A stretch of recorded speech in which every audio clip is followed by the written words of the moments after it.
Offenses can have a significant impact on a person's spiritual growth. You cannot pray them away or cast offenses out. You can just prepare ahead of time for them because they will surely come. The Bible in the book of Matthew chapter 18 verse 7 says, "Woe to the world because of offenses, because they must surely come, and woe is he through whom they come." So as long as we live on the earth and interact with people, we would either be offended or we may offend other people. There are certain ways offenses can impact a person's life, especially a believer. Firstly, it can cause spiritual stagnation, because of course the Holy Spirit would not want to walk in a life that is bitter and resentful. Ephesians chapter 4 verse 30 to 32 admonishes us not to grieve the Holy Spirit by being kind to each other, keeping all bitterness and malice away from us, and also forgiving one another as Christ forgave us. So if Christ could make room for our offenses and still makes room for our offenses on a daily basis, we should also learn to make room for other people's offenses. Another way it can impact a believer's life is that it clouds your judgment.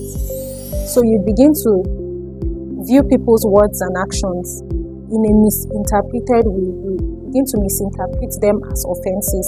Meanwhile, you're supposed to listen with empathy, listen to others with understanding to know their perspective and where they are coming from, the intent for why they are doing what they do or say what they do.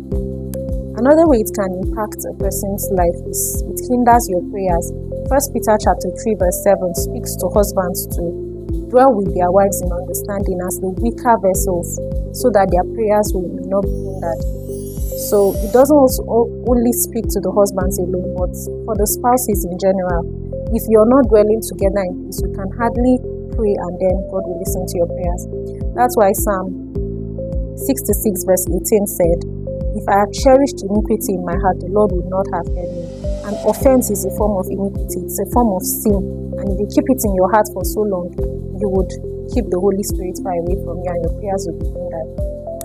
Also, Matthew chapter 5 verse 23 to 24 encourages us to always reconcile with our brothers. When we go to offer a thing and we remember that our brother has something against us, we are supposed to go reconcile with him before you come in to offer your prayers. So whatsoever it is, to not hinder your prayer, you have to keep offenses away from you. So lastly, offenses can discredit God's ministry in your life. God may be doing a good work in your life, but if you allow offenses come in the way, the ministry is going to be blamed. The Bible in the book of 2 Corinthians chapter 6 verse 3 says, "Give no offense in anything, so that the ministry of God may not be blamed." Other versions will say, "The ministry of God will not be discredited."